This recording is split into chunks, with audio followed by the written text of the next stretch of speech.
Okay, I have here Rosengrens RKL-10. There's the key. And we're going to start picking at the front of the lock.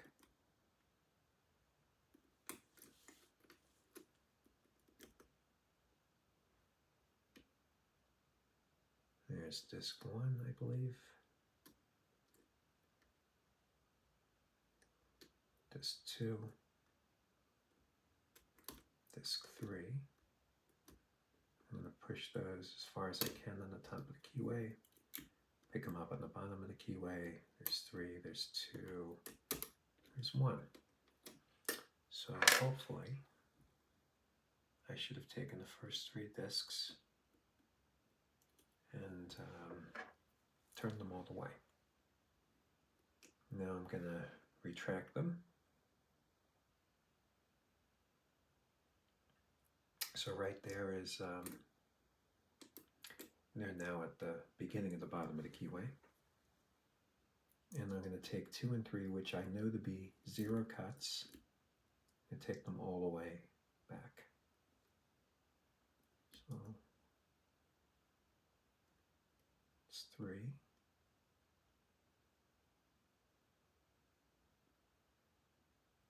It's 2.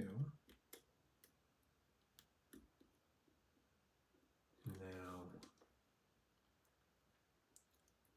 I'm going to try to get this into a false set. I think that might have done it. Let's check.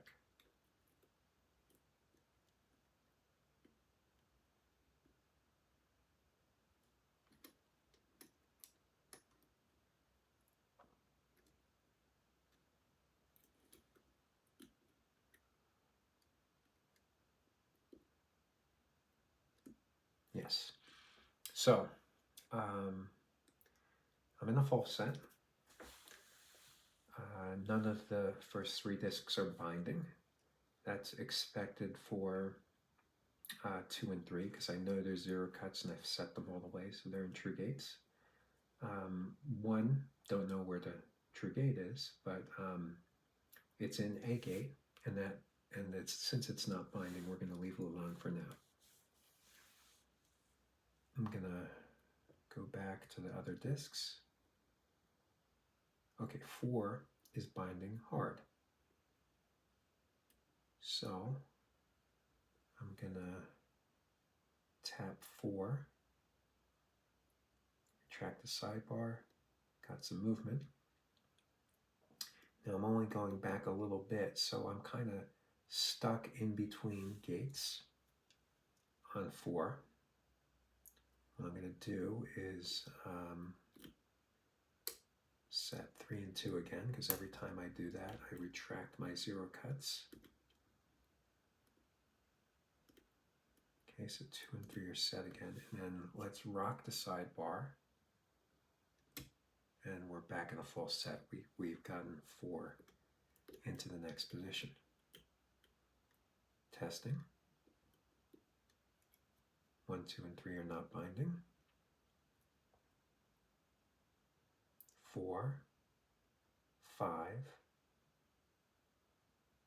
Okay, 4 and 5 are not binding. 6 is.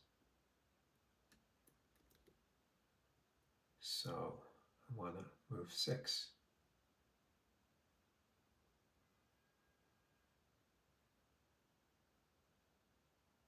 Okay, there's my pick on 6. Okay, there's some movement on 6. Setting 3 and 2. Back in a false set, I think. That made a noise. Kind of felt a little deeper.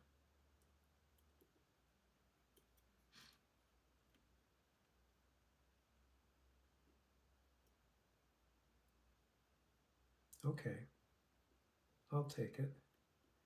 6 is no longer binding. 7, 8, and 9. Okay, let's see if we can't reassess.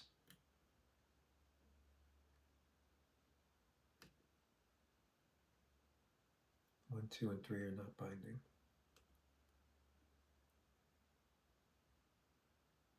5 is not, 4 is not, 6 is not.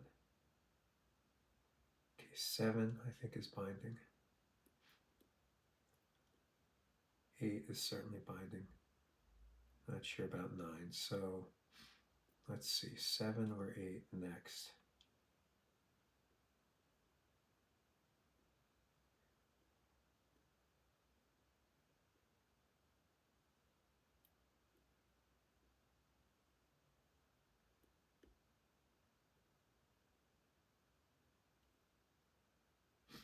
You know, I'm going to go for 8. It feels like it's binding a bit harder. Okay, movement on 8.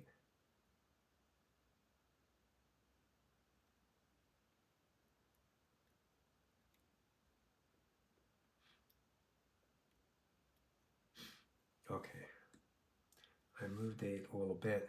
It's stuck in between gates.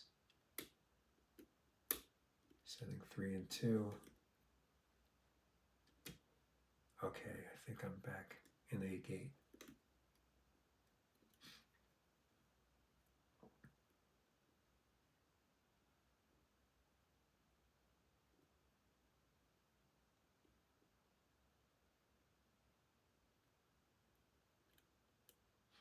Okay.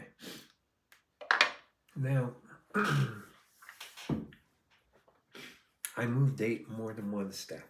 And the reason I did that is I am using some knowledge I have of the lock in previous pick attempts. And one of the things I know is some of these discs, like 8, they bind all for the first few settings. And that means their true gate is falls on the bottom of the keyway, not the top. And so it's pretty easy to tell that that's the case. I can describe how to do that a little bit later. But once I know that, then I have a little bit more confidence that I can move in this part of the lock early on more quickly rather than having to go every single gate one by one. But of course, once I get to the bottom, I have to be very careful again. Otherwise, I can overset. So let's see, actually, if 8 made it to the bottom of the keyway. So I'm going to feel for that here. All right, so there's 4.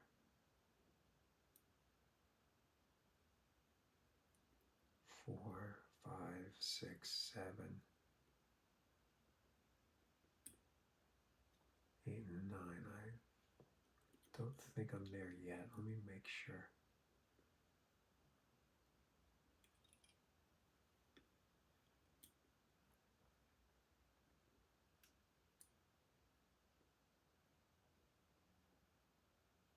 Okay, there's 8.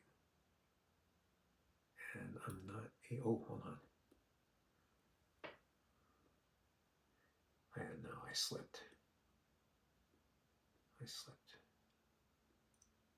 Yeah, if I go right to where 8 is, right there, I can't get my flag anywhere in there. So that means that 8 is still at the top of the keyway. I've got more room to go. So we'll go back to where we were before.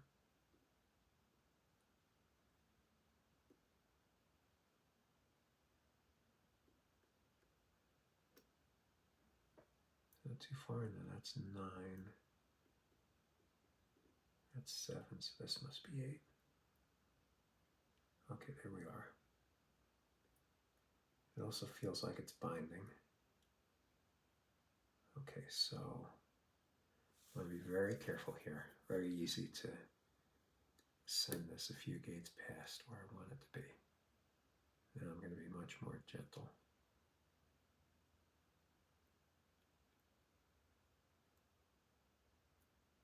Okay. I think that's some movement. Yeah. In between gates.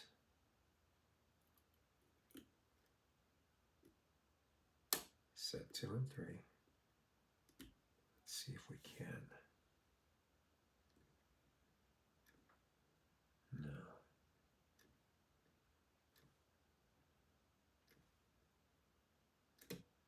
Oh, did that do it?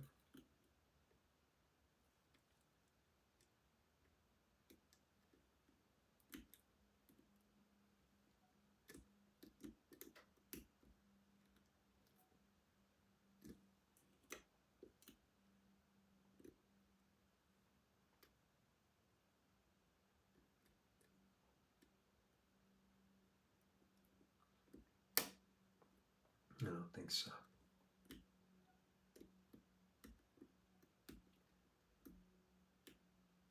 All right, so I'm in a very dangerous position where I'm not in a full set and I can't get into a full set just with the sidebar. So, and I'm probably right at the next gate here for 8. So let's see if I can at least grab it, the edge of it this time. I can. It's right there.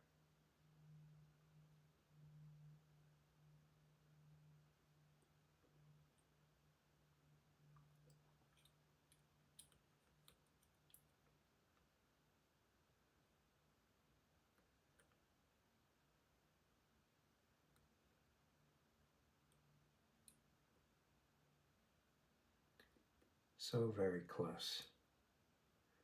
Okay, so I'm just going to try to nudge this. Wow, was that all it took?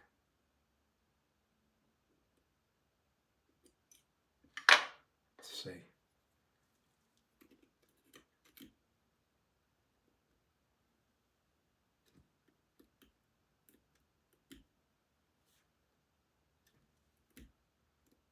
Okay, I think I'm in a full set.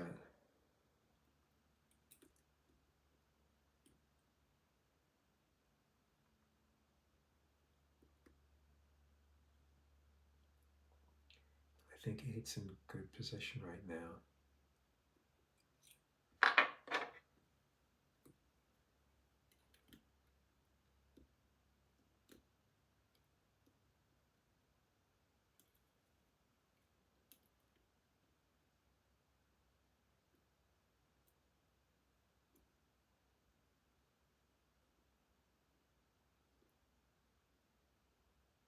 Now 9 is binding hard. Okay, so let's do 9 next. Now somewhere to 8, I know that 9 makes it to the bottom of the keyway, so I can be a little bit more aggressive this first time.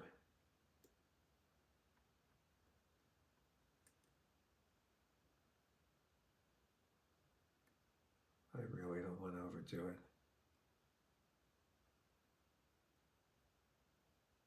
Maybe we'll take it right there. Just want to save myself from having to go 1 by 1 the whole time. What am I doing here? Okay, I'm on the edge. I'm not on the gate for 9, so I'm going to try to get in place. Set 3 and 2. All right, let's hope we can shake it in. It's kind of good.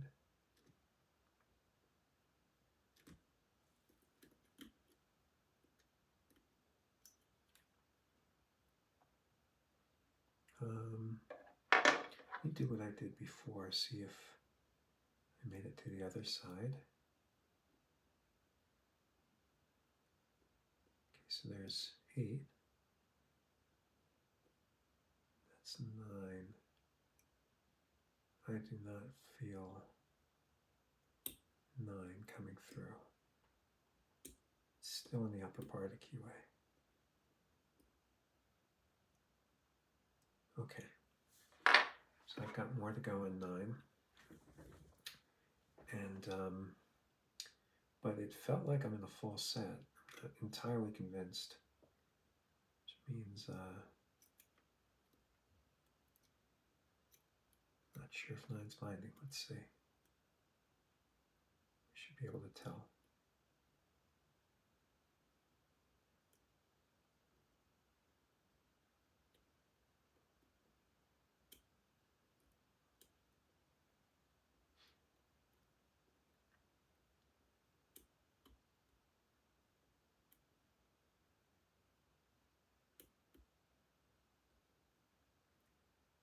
I think that's 9.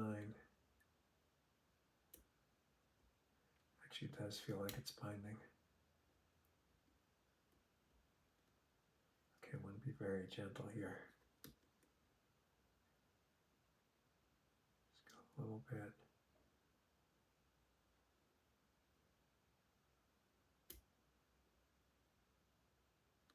Okay. Oh, sounded promising.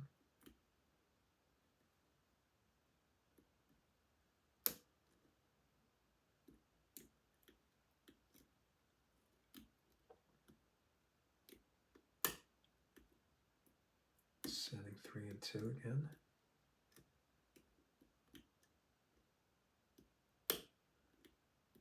Then I click on 2. The further along we get, the deeper the false set.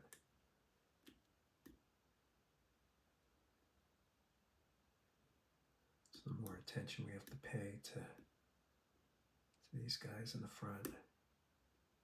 Still not convinced 2 is in there all the way. But I feel the counter rotation on it, so they've got to be in the right place. Okay. And now, question is, did 9 make it to the other side, and is it binding?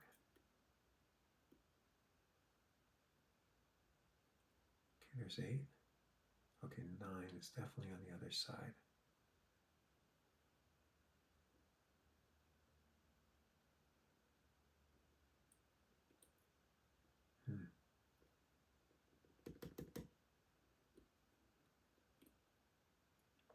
It actually feels good. I don't think it's binding.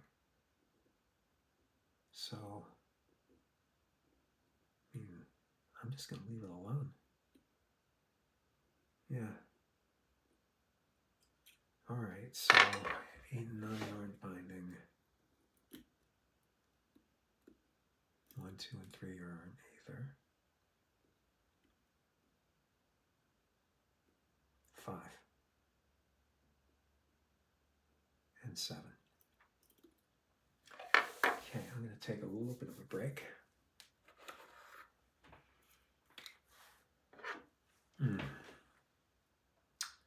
Let my nerves calm down just a little. So you just got to be very patient with this lock.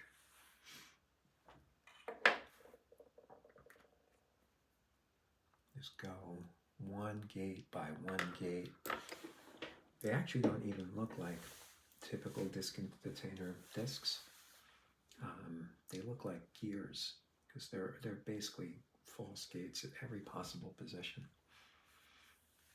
So that's the reason this technique works, is you can just go one gate at a time. And I think we're down to just 2 discs. Like, because the false sets I'm getting are very deep, and I'm feeling 5 and 7 bind pretty tight.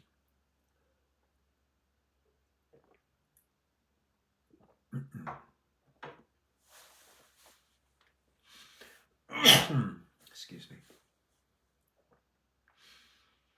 And 5 and 7, like, there were a few discs that I had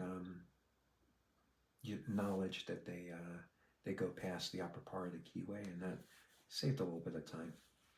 Not really needed, but that's not true of 5 or 7. So I'm just going to have to go step by step, careful for both of those the whole way.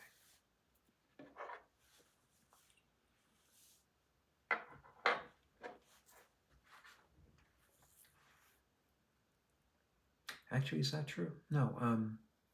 5, I think, does peak into the bottom of the keyway, but I've made the mistake of oversetting 5 so many times before that I'm going to forget I know that. just play it very safe and very careful. And 5 is binding stronger than 7, so we're going to go there next.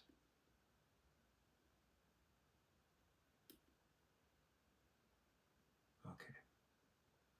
And another issue with 5 is I want to make sure that I don't knock into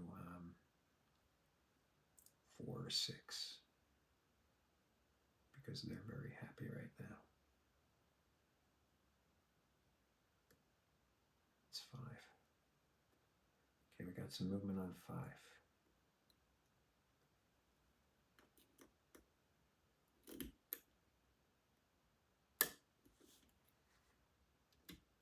We're in a gate.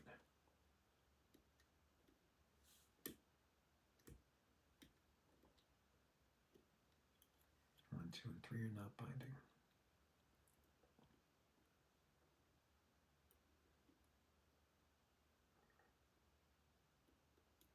All right, I moved 5 by 1 gate.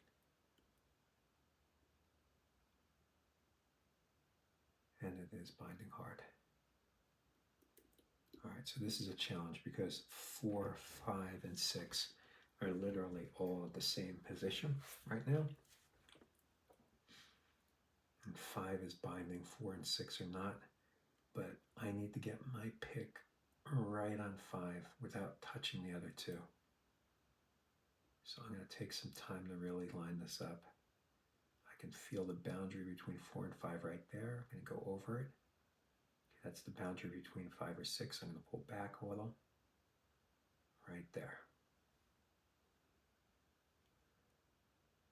Come on, what happened to my sidebar?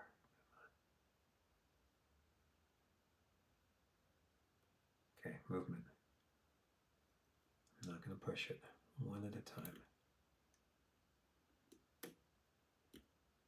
Okay. I think I might have gotten to the next gate. We'll see.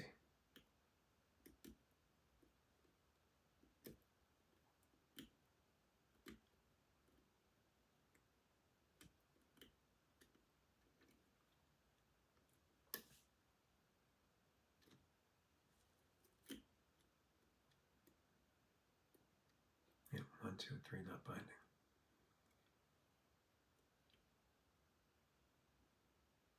4, 5, 6. Okay, I did it.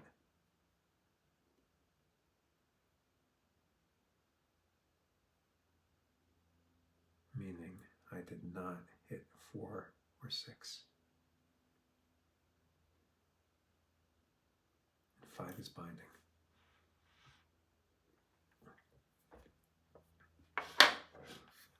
I am going to sanity check myself though. I'm going to see if 5 is make sure it's still on the upper part of the keyway only.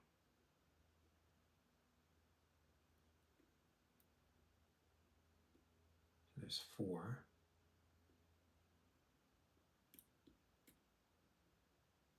That must be 5. And I do not feel any opening.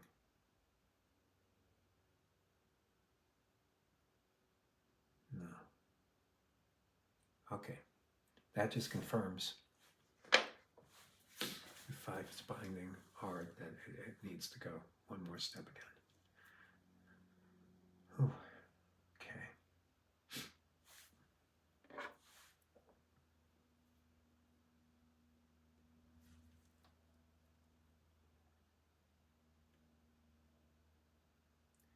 Now at least I can get my pick in between. Okay, there we are on 5, in between 4 and 6. No risk of knocking into them now, but real risk of overshooting this.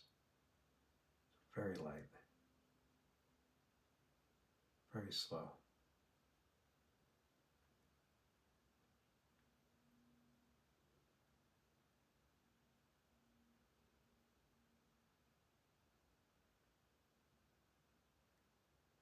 Okay, I felt something.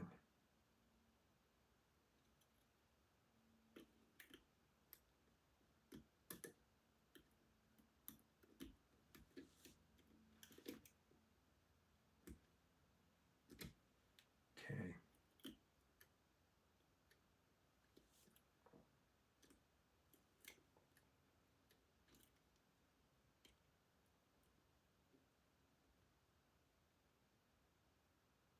No longer binding. That might have been it. Check on the bottom of the keyway. I don't feel it though. Am I fooling myself? Let's see.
Okay.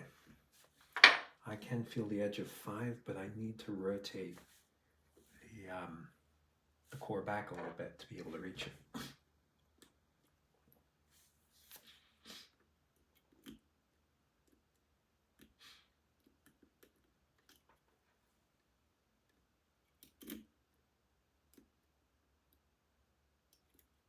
I worry I'm not actually in a false set.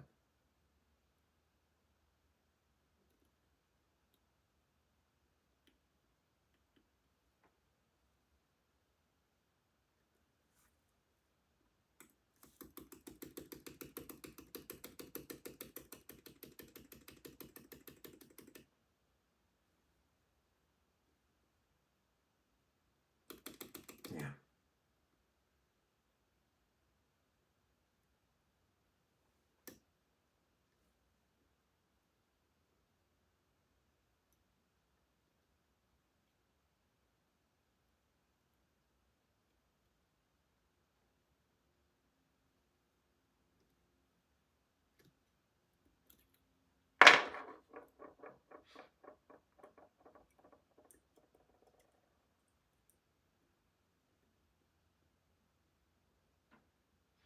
So I'm not really happy with where 5 is.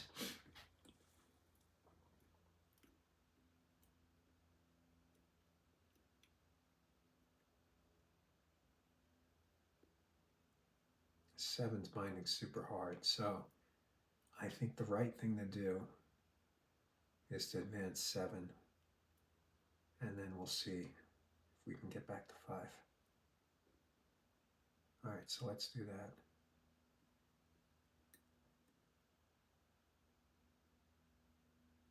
Very careful. Some movement on 7.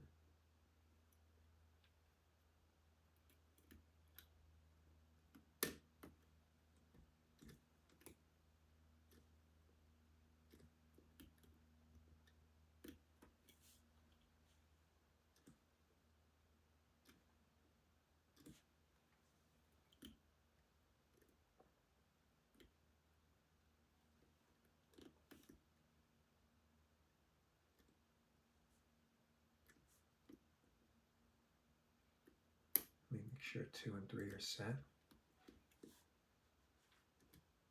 Cannot get 7 into a false set.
It feels a little bit better, but I'm still not confident.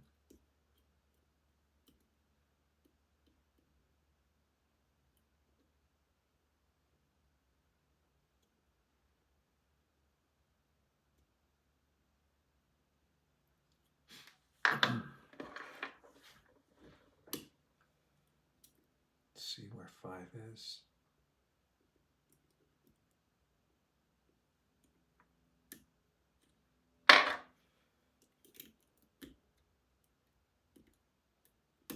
I'm not sure about either 5 or 7.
I advanced 5 a little bit.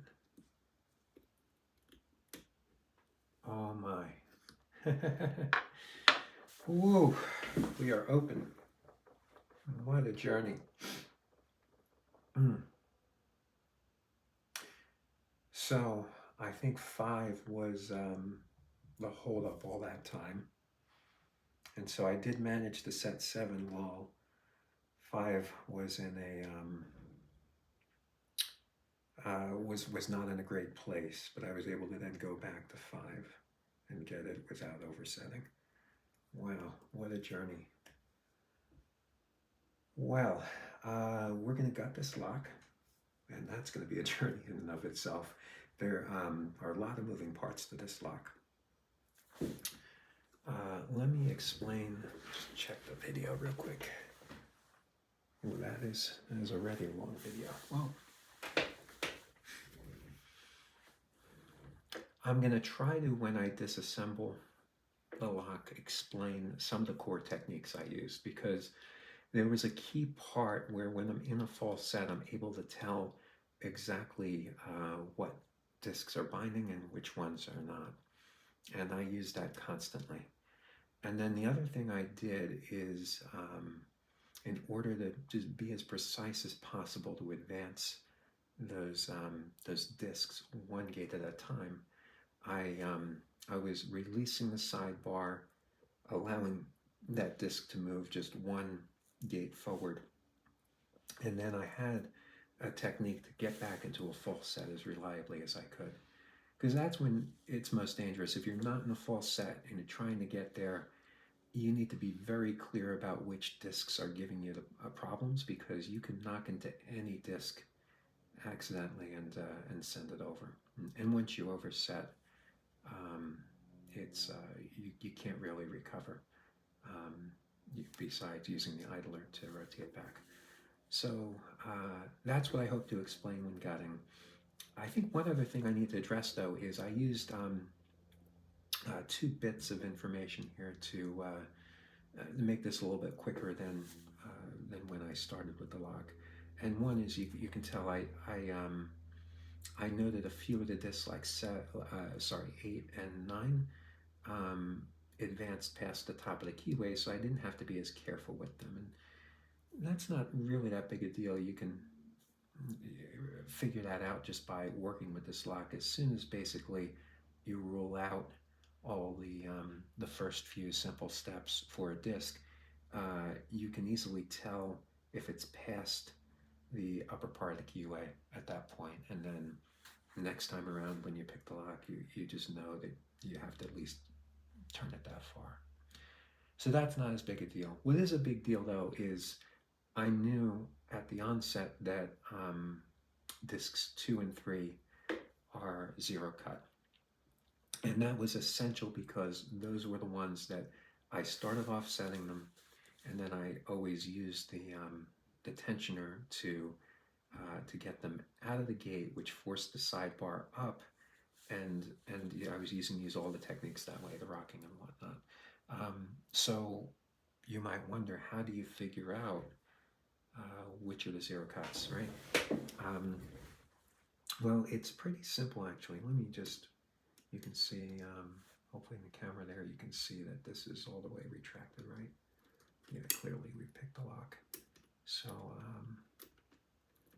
it's actually straightforward. So if I just make sure, yeah, I think I can lock this back up.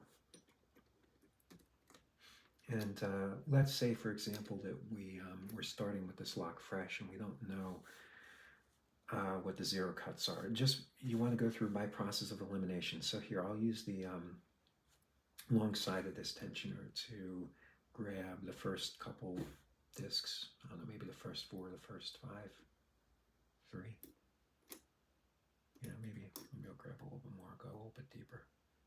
Okay, so now I put all the first few discs on the, I lost my tensioner there.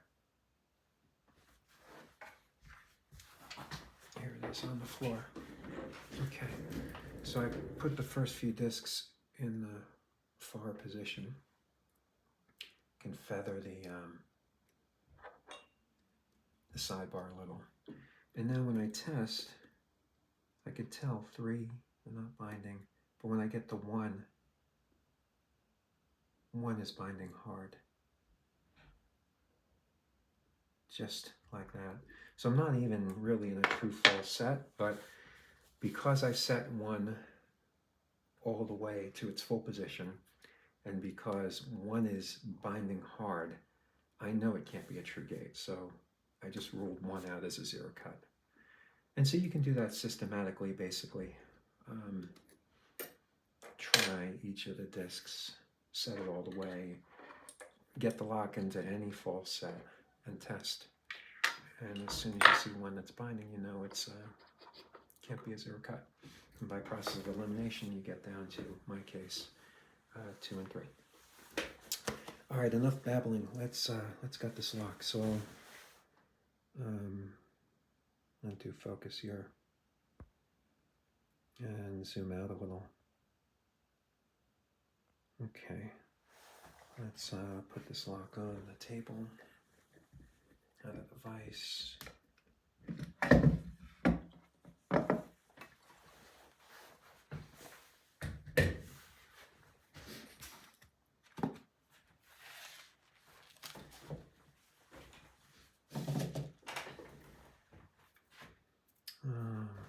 Let's see.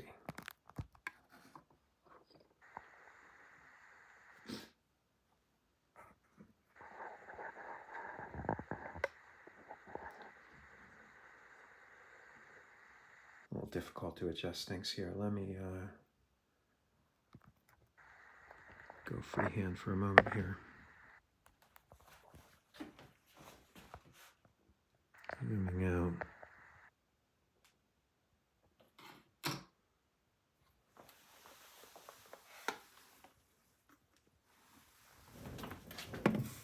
Got a camera stand.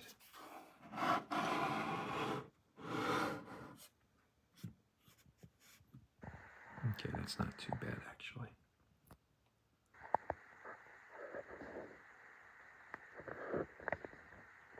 Okay, maybe zoom out a little bit more. Yeah, I'm gonna need a little bit of room here because there are quite a few moving parts to this lock. I think I counted 70 moving parts, if you can believe that. Let's get our gutting tray.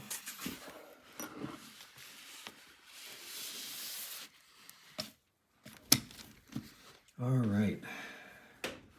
Let's see. Oh, I should show you the key too. Really nice key. Lock still works.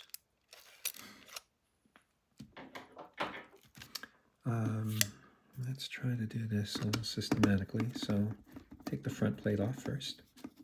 There are 2 screws in the top.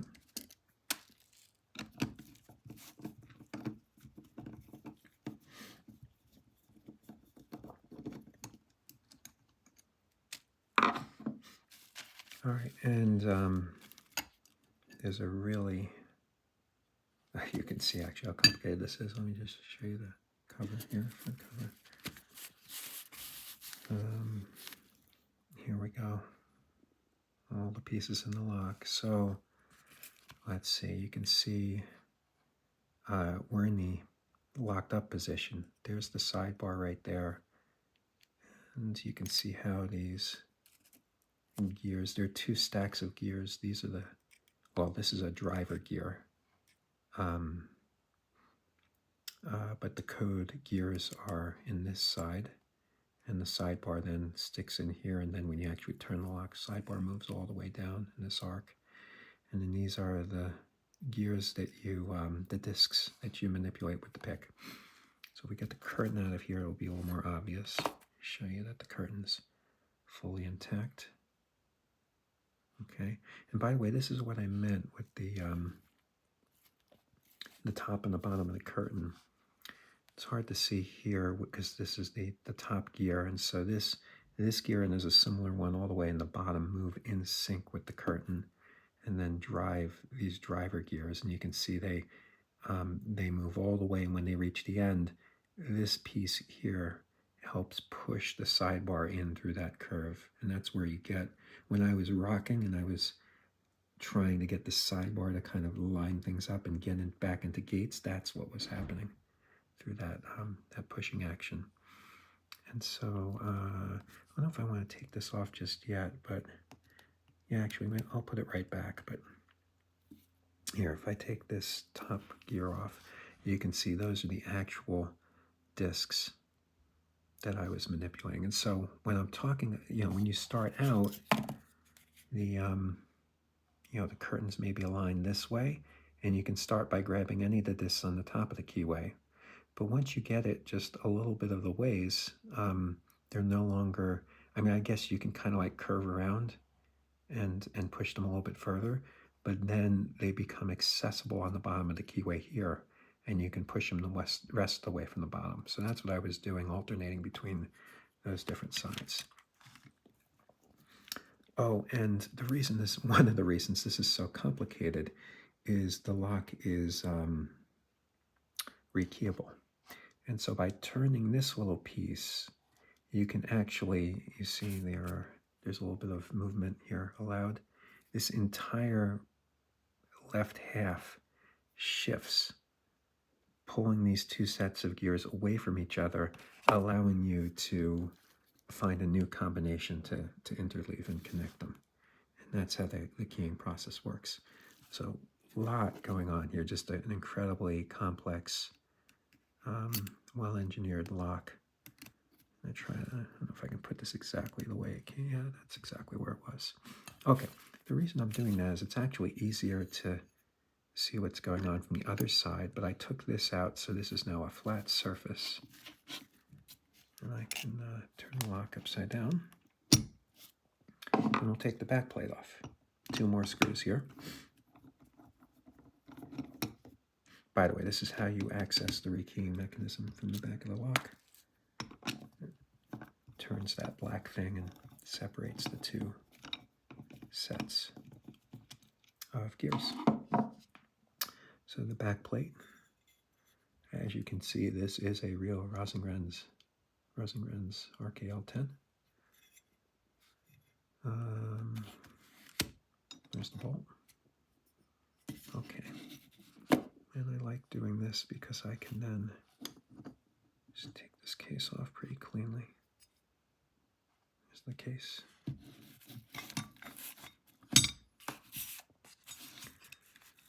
And now let's see.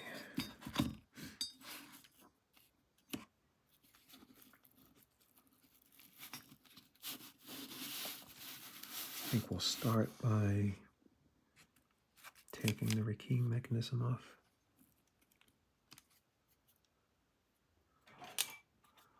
Actually, you can take these. This is the cam that drives the back. Got a few more of these guys. I think they're just service spacers. And you can see now we've got the bottom matching up, right? That's the driver disc on the bottom. All right, now can we take this off? No, we have to take the post out first. It's probably a good next step. Let's see. Can I just pull that out? Yeah. Okay. Take this post out. All right, and that foot holds the keying mechanism in. That will kind of allow us to take that out. I can lift this up. Okay. Okay, there's the rekeying mechanism. And you can see just by doing that, I now have a little bit of a separation between these two. So it might make sense to take this part first. All right, I'll take the keying part off first. Oh, one more thing I want to point out is that there's a little spring, roll pin rather, here. That's through springs helping apply a little bit of pressure on each of those notches as you turn the key. All right, so let's take the key side out first from the back. All right, so I've got the bottom driver disc.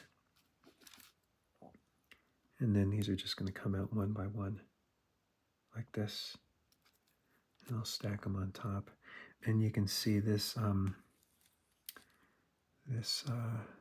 roll pin is held into place with two springs. There's one here.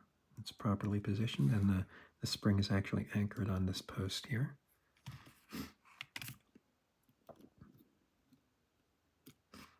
Okay, and all of these are going to be identical. These are the key wheels. And what's the right way to do this to get around the spring? I might want to take the spring out first, actually. So to do that, I'm going to remove this post and be able to take this spring out. Oh, I took the wrong post out. It's this post that holds the spring in. Okay, I'll keep the other one out.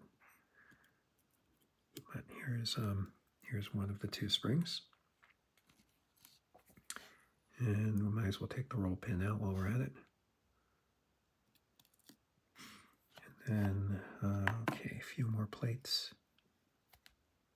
All right, so that was 9, so this is going to be 8.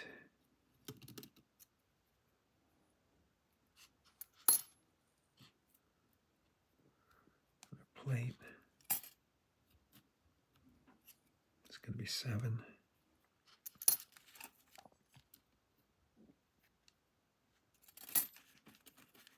It's going to be 6.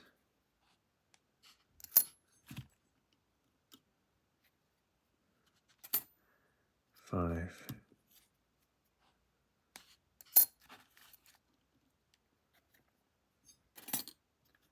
4.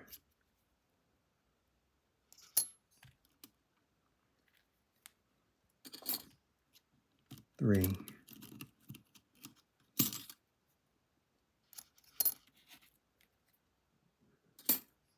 2.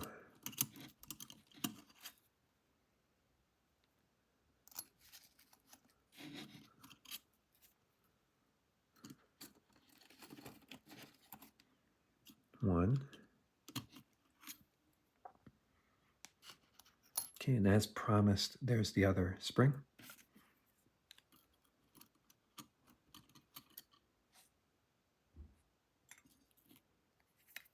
And then the very front, you saw this from the other side, right, is the other driver disc.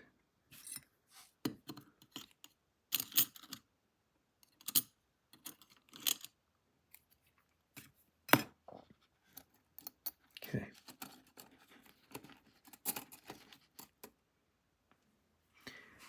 All right, now we have the code portion here. There are two, actually, this is tricky. So let me take the post off. There are two plastic pieces, kind of help align things here. Just going to remove on the other side. And you can see this is all that's left of the lock. It's just the plate.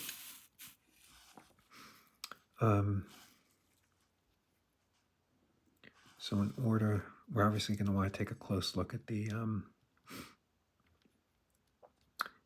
code wheels here. But in order to remove this, we have to be careful because the sidebar is basically holding everything in place. And so we need to remove this post first, which is going to free up all the discs, and then move things around the sidebar. So I'm going to try to do that all in my hand. Oh, you know what? It'll be clever if I could do it. Yeah, if I can just lower the post a little bit by a little bit. All right, so here's the end driver disc. And remember, I'm looking at the lock from the back, so I'm going to flip these over. All right, and then here's where we need to be tricky to remove this. I need to orient it to the sidebar like that.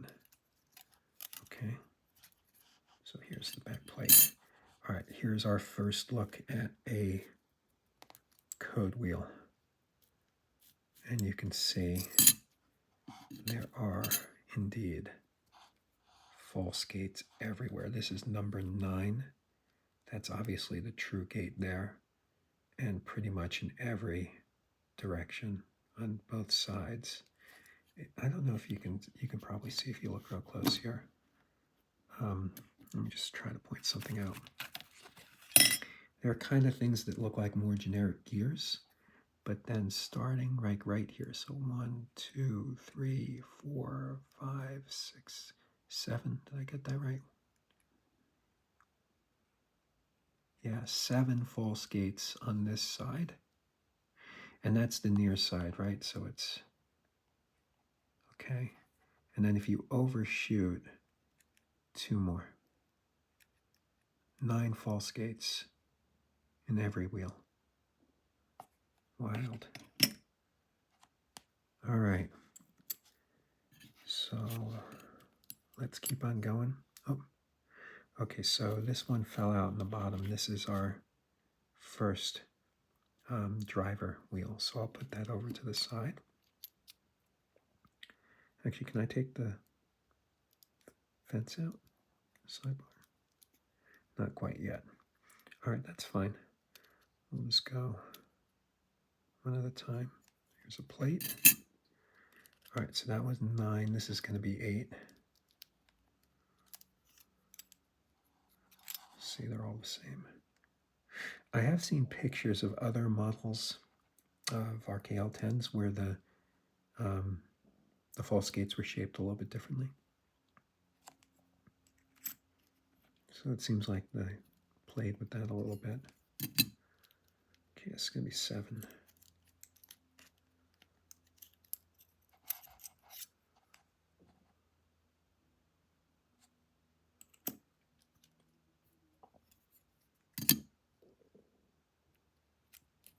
Six.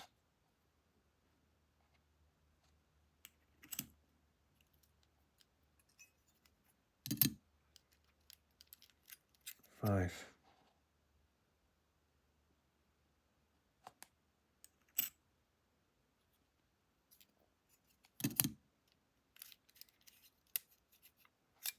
4.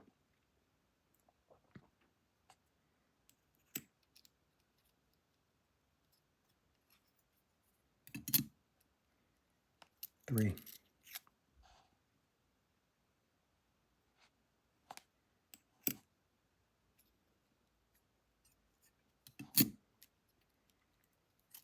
Two.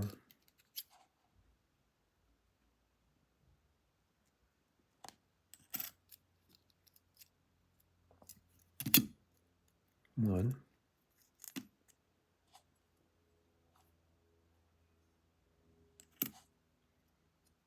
Now we're left with the post, very first plate, and of course, the all-important sidebar.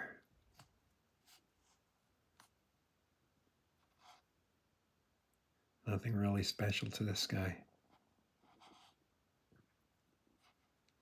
but there you have it. Like I said, I think I counted 70 pieces here. Quite a lock. That is the Rosengrens RKL-10.